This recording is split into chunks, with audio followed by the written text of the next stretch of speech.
Welcome to you friends, Step 4 Special. In this video we will discuss Unit 1.2 Benefits of Inclusive Education कि किस प्रकार से जो inclusive education है वो शिक्षा के क्षेत्र में सहयोग देती है। आइए जानते हैं।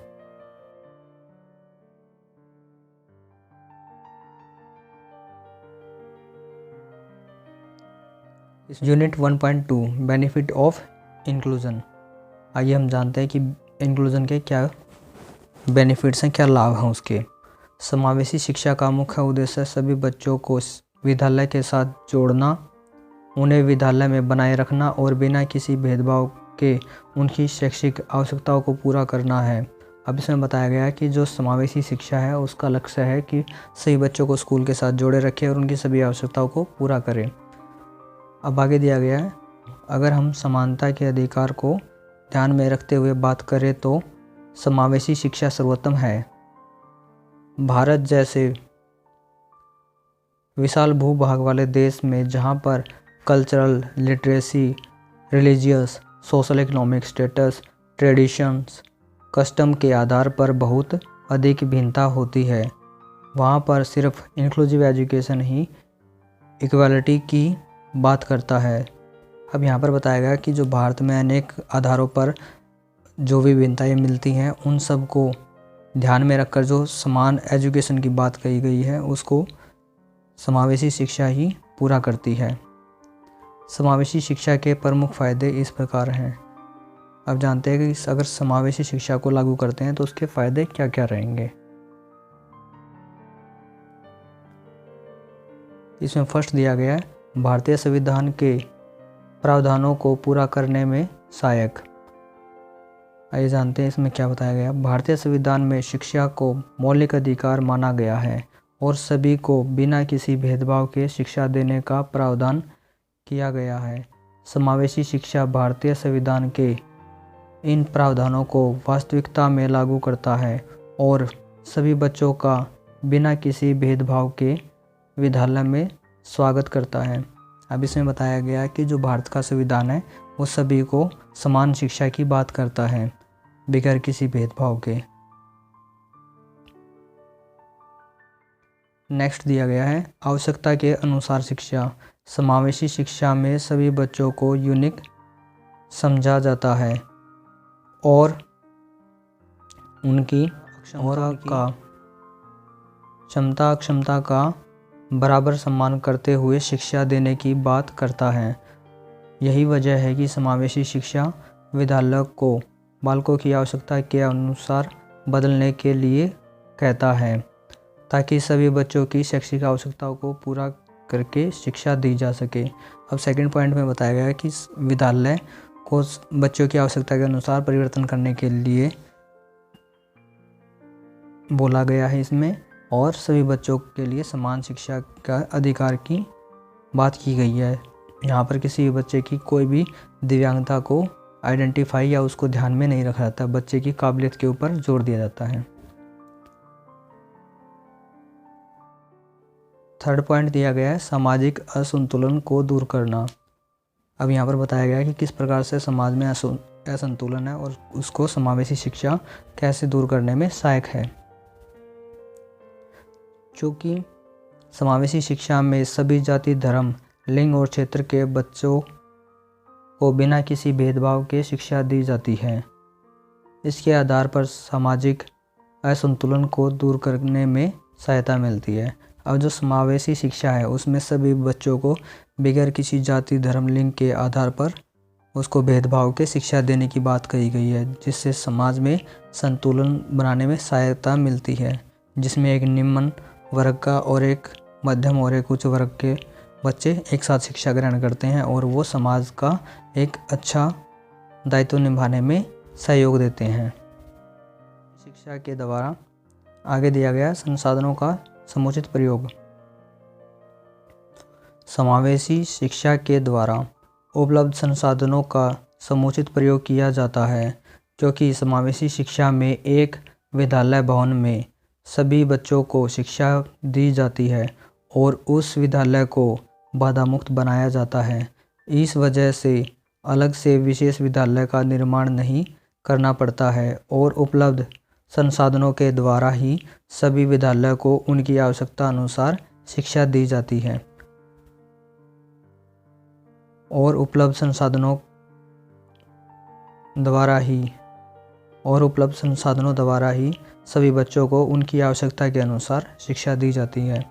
अब यहाँ पर बताया गया कि सभी विद्यालय जो पहले से चल रहे हैं उनमें ही विशेष शिक्षा के लिए भी कार्यक्रम स्टार्ट कर दिए जाएं और सभी बच्चों को एक साथ शिक्षा दी जाए। जो स्कूल में जो बाधा मुक्त वातावरण है उसको डेवलप किया जाए ताकि संसाधनों का समुचित प्रयोग किया जा सके। जो पहले से स्कूल हैं उनका अच्छे से यूटिलाइज हो सके।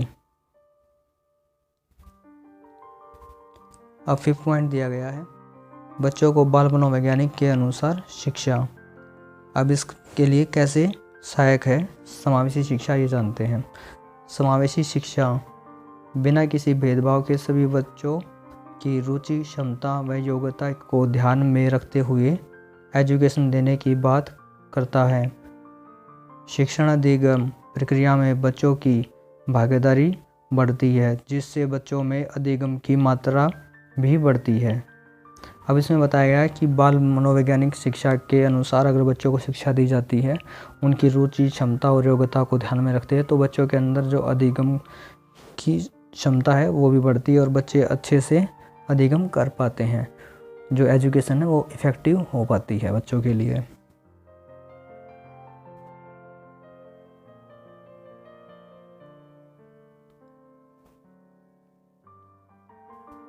सिक्स पॉइंट दिया गया है सभी बच्चों की शिक्षा सुनिश्चित करना। समावेशी शिक्षा के तहत यूईई के प्रावधानों को लागू करके सभी बच्चों को शिक्षा उपलब्ध कराने पर जोर दिया गया है। इस प्रोग्राम के द्वारा सभी जगह पर एलिमेंट्री एजुकेशन को उपलब्धता सुनिश्चित कराने की बात कही गई है। समावेशी शिक्षा के द्वारा इस बात को सुनिश्चित करने पर जोर दिया गया है। अब इसमें बताया गया कि जो सभी बच्चों को एलिमेंट्री एजुकेशन, जो प्राइमरी शिक्षा है, जो बेसिक शिक्षा है, वो सभी बच्चों को देने के लिए बात कही गई है और जो समावेशी शिक्षा है वो उस चीज़ को पूरा करने में सहयोग करता है। ये यहाँ पर बताया गया है। अब आगे दिया है 7 पॉइंट इंक्लूसिव करिकुलम यूनिवर्सल। आइए इसके अंदर जानते हैं क्या बताया गया है। अभी तक भारत में विशेष बालकों के लिए अलग से कोई पाठ्यक्रम तैयार नहीं किया गया है। अभी तक भारत में किसी भी शिक्षा बोर्ड ने जो दिव्यांग बच्चे उनके लिए कोई भी अलग से करिकुलम या पाठ्यक्रम तैयार नहीं किया है। ये सब इसमें बताया गया है। आगे जानते हैं बल्कि सामान्य पाठ्यक्रम को, जो कि सामान्य बालकों को ध्यान में रखकर तैयार किया जाता है, उसी पाठ्यक्रम को विशेष विद्यालय में लागू किया जाता है। अब इसमें बताया गया कि जो सामान्य बच्चों को ध्यान में रखकर जो पाठ्यक्रम बनाया गया है वही पाठ्यक्रम सामान्य स्कूल के साथ साथ विशेष स्कूलों में भी विशेष बच्चों के लिए लागू किया जाता है। जिससे विशेष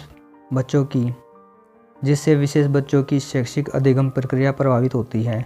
हालांकि कुछ विद्यालय विशेष बच्चों की आवश्यकता के अनुसार अनुकूलन करते हैं। पाठ्यक्रम अनुकूलन एक अत्यंत जटिल प्रक्रिया है। अब इसमें बताया गया है कि कुछ स्कूल हैं जो विशेष बच्चों की आवश्यकता के अनुसार पाठ्यक्रम में अनुकूलन करते हैं और ये अनुकूलन की प्रक्रिया बहुत ही जटिल है, क्योंकि हर एक बच्चे की आवश्यकता को ध्यान में रखते हुए जब पाठ्यक्रम को अनुकूलन करते हैं, उसका अडेप्टेशन करते हैं, तो वहाँ पर कुछ हद तक पाठ के जो मोटिव होते हैं, जो लक्ष्य होते हैं, वो भी कम हो जाते हैं। इस वजह से विशेष विद्यालयों में शिक्षा प्रभावित होती है और जो पाठ्यक्रम है उसके अभाव में विशेष स्कूलों में जो शिक्षा प्रभावित होती है। जबकि इंक्लूसिव एजुकेशन इस कमी को दूर करने के लिए एक ऐसा पाठ्यक्रम निर्माण की बात करता है जो सभी बच्चों की शैक्षिक आवश्यकता को पूरा कर सके। इस प्रकार के पाठ्यक्रम को इंक्लूसिव करिकुलम कहते हैं। अब जो इंक्लूसिव करिकुलम है उसमें सभी बच्चों को एक साथ पढ़ाने की बात कही गई है, जिसमें स्पेशल बच्चों को भी और सामान्य बच्चों को भी उनकी योग्यता के अनुसार शिक्षा देने की बात कही गई है। तो यहाँ पर पाठ्यक्रम भी एक ऐसा बनाने की बात एक ऐसा पाठ्यक्रम बनाने के लिए योजना बनाई जा रही है कि जो सभी प्रकार के बच्चों को शिक्षा प्रदान करने में सहायक हो सके, उनके शैक्षिक लक्ष्यों को प्राप्त करने में सहयोग कर सके। ये सब हमने पढ़े हैं कि जो इंक्लूसिव एजुकेशन है उसके बेनिफिट्स हैं, कि अगर हम इंक्लूसिव एजुकेशन के थ्रू बच्चों को एजुकेशन देते हैं तो बच्चों को क्या क्या बेनिफिट्स मिलेंगे, समाज को क्या क्या बेनिफिट्स मिलेंगे और देश की प्रगति में किस प्रकार से इंक्लूसिव एजुकेशन सहायक हो सकती है। ये सब हमने इस यूनिट में पढ़ा।